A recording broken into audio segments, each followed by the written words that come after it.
Bonjour, bonjour. So I'm at the studio, bien entendu. This is on the Série about incredible women. I'm receiving somebody who's overcome a lot of struggles. So Anne, welcome. Hi, So how are you today? I'm good. How are you? So do you want to tell us like where you're at, like what's your life story, quick? Body. So I came out of rehab Come up February. there. I came out of rehab February 21st, and that was in Guelph at Homewood. You want to see my Yeah, show admission it, show picture? it. If the camera can see it, we'll see. I don't think I can show where I went. Well, no, I went to Homewood in Guelph. Yeah. I was supposed to give this back when I left, but I Oh didn't. my god, So- body. That was me on October 18th. So like, what do you think? Like, where did you find the strength to Tell us. Oh overcome? my God, look at this crackhead. So you were a crackhead. I was. what led yep. you? What do you think? Like, when you were in the situation of like rehab, like what were your thoughts? Like, what was your thought process? This was my second time in rehab, and I was so looking forward to it. I loved it the first time, but I relapsed 30 days after I came out. I did a 9-week program the first time. This time around, I How did. did you like you relapse? Like, where did you? Is it because you got access to? I was lonely, bored. I live in a small town. 30,000 people. And you feel like, why the fuck no? And also, I you was- didn't change your circle? I left my circle, and I really had my only friends were people in the meetings, old AA men, which they were nice, they were respectful, but that was my circle, True. and I missed people my age, and I felt like I was missing out. So Do you feel like this time it's different? I do. This time, actually, I'm not putting so much pressure on myself. The first time, I decided to give up everything, drinking, and crack, of course. But I think this time around, I have had a few drinks since I've been here, and I'm okay with it. I'm being more aware.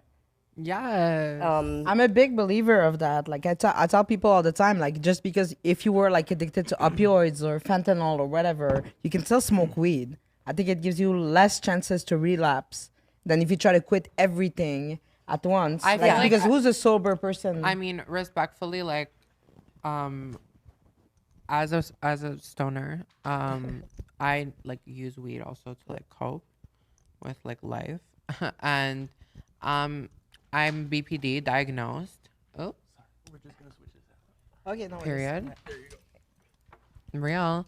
So, Yeah, exactly. exactly. So I was diagnosed with BPD, and like I'm like really like, intense. Like sometimes in my head, and like sometimes weed helps me survive, and that's nature, baby girl. Like we're told to like do all these medications and birth control and this and that, but then we're told to be afraid of nature. Like you shouldn't feel bad for like weed. I have Ever. that all or nothing attitude. I had to be perfect, and That's I never think good. that was a lot of pressure. And this time, I'm having more self-compassion. But And also instead like of weed is thinking- natural. Yeah. That's the sentence, self-compassion. Self-compassion. Instead of thinking, okay, what have I not done? Like in rehab, I was a superstar. I worked out, I meditated, I did yoga. I was at the gym Yes. for 2-3 hours a day. I did all the things they suggested. I've been out February 21st, and I've kind of been in the vacay mode, but I'm okay with that. Instead of focusing on all the things I haven't done since I've been out of rehab, I'm focusing on the things I have done.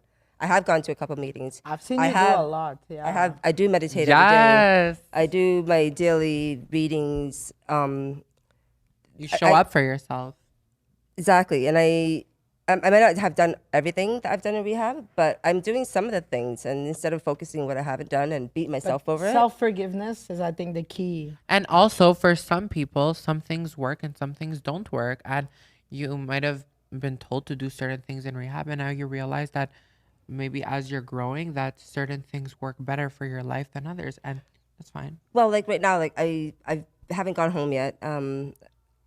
I visited my son in Ottawa after I left rehab, and I came here to visit a friend, a guest speaker that you had on here earlier, Yeah. Stephanie Roy, and so I've kind of had that vacay mode, and you know what? I'm letting myself relax because when I was in rehab, I was pretty hardcore. I didn't really relax. I kind of went hard at it, So, but I'm okay with it. I'm okay with So just you think it's possible for people like to really like put that behind them and like do you believe it? definitely.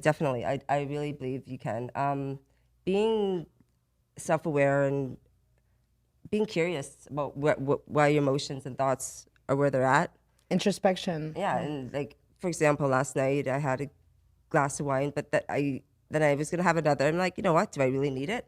Like ask, question Yeah. yourself. Like, do I think even people who aren't struggling with being addicts, they have an issue with like questioning themselves. I think more people need to like do self Regulation and yeah, like regulation. just like be more self-aware. Like, how does your body feel? Like, always ask yourself, like, But I think are it's a you great weapon that healthy? you have in your recovery. Like Yeah, that's I'm crazy, so for proud of you real. that you're like have this much like awareness. Self-control. It's like yeah, be gaggy. mindful. It's a big thing. You're gagging me. I am gagged.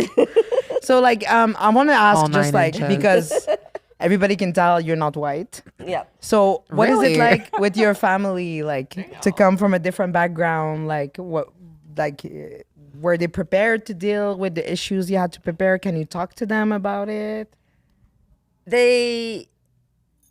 Well, actually, I called my dad as I was about to leave rehab and asking him for money, of course, because.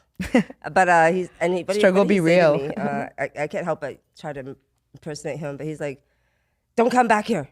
He's just, what did he say?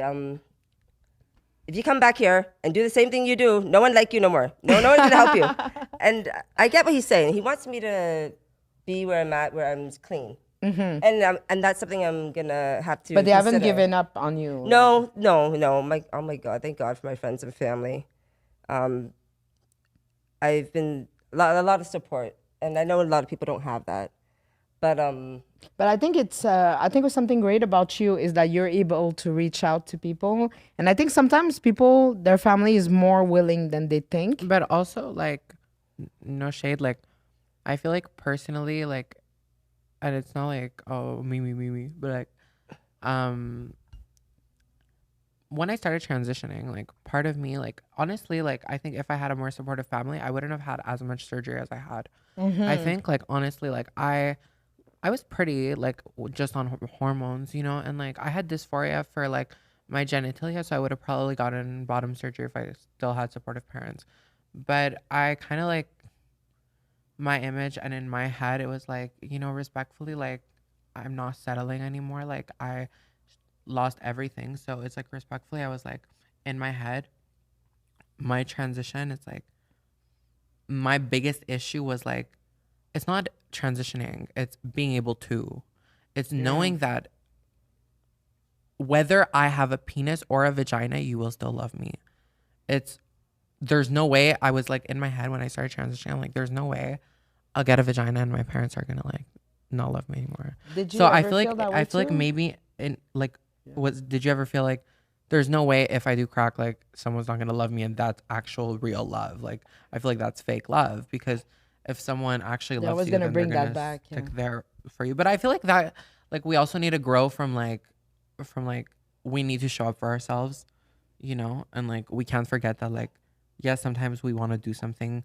Like, obviously I transitioned because dysphoria and stuff, but like I feel like part of me also was like, I'm gonna like push it to the extreme Yeah. for my well-being, and that's me being super self-aware too, like I am the woman that I am. But like, Did you and ever feel like because you went you further were with so it? alone, you couldn't like when it started, you couldn't reach out to your family about it? Did you feel like you went deeper? because of the shame and guilt, and at the same time, my sister said to me, she missed me. She missed our weekly calls. She knew what I was But you about. can when you were struggling, Yeah, you I couldn't didn't talk reach to out her? because I was ashamed and didn't want to call her, and she asked me how was your week, or what you do today? Oh, I smoke crack all day. No, I was ashamed to, but she said she knew what I was doing. That wasn't the point. I was her sister. She was gonna love me no matter what.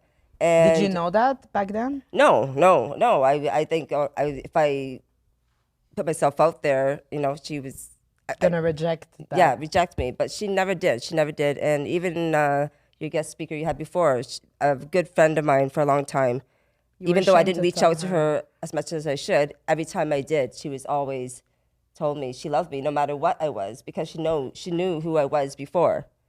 So I think that's a good message that like you can put out. I think it's people like will be there more than you think when you're in those dark times. Exactly they were, but I didn't see it. So tell people, please tell So people. how can you see Oh it? my goodness, it's What made you be able to see it? Tell an advice like at your darkest time. What did you wish you could hear? If you have like something. and I heard it though, but I heard it. I just didn't accept it. I heard that they still loved me for who I was. It didn't matter. They just So what made you what do you think put you in a place where you were able to receive that information? Good well, you know what? question. I'm gonna have to give a shout out to rehab. I really believe in resetting yourself. Right? The government needs to fucking do its fucking job and put the money in the right places. Like Yeah, we it were needs to talking be about. more available because it's not that easy. Continue, to my get love, it. as you were saying. Very lucky that my work benefits covered for me to go to rehab for the second time, and this time around I stayed for 4 months. The first time around when I stayed for 9 weeks. This time I went for 18 weeks. And I would have stayed longer, but they told me, it's time to go, time to fly. Get your shit together, government. Like people, like if they feel like they could stay longer, they should be able to. Like that's bullshit. Like, But respectfully, the whole system's broken, like we said. But that's a part of the system that right now, like, but like they has say we been have free created health that, care, but what about works, that? that works, So when I say kill the system, I don't mean kill all of it. I mean there's things that work, there's things that don't work, right? Clear the things that don't work. Set stronger foundations and then build from where we are now. At the end of the day, rehab was great. It was a great reset, but now I have to utilize the skills that they taught me. And it's ultimately up to me. And I know that. I know what I need to do. I just have to do Exactly. it. But shout out to you. Shout like out to shout out you. to the efforts I see you Baddie, making in the independent morning. woman. Yes. Bad bitch. Conquered the world. No one can tell her anything. So do you have else. a one last? Y'all quick could not have message of hope? survived what she been through, honey. Yes. You know what? Something that I really believed in rehab was love yourself. Love yourself. I think it's a message of I know like. it's- at the time when I first heard that saying, I thought, oh, that sounds conceited because when I was an addict, that's all I did was thought about myself. But no, love yourself. Running away. Forgive yourself. Yeah.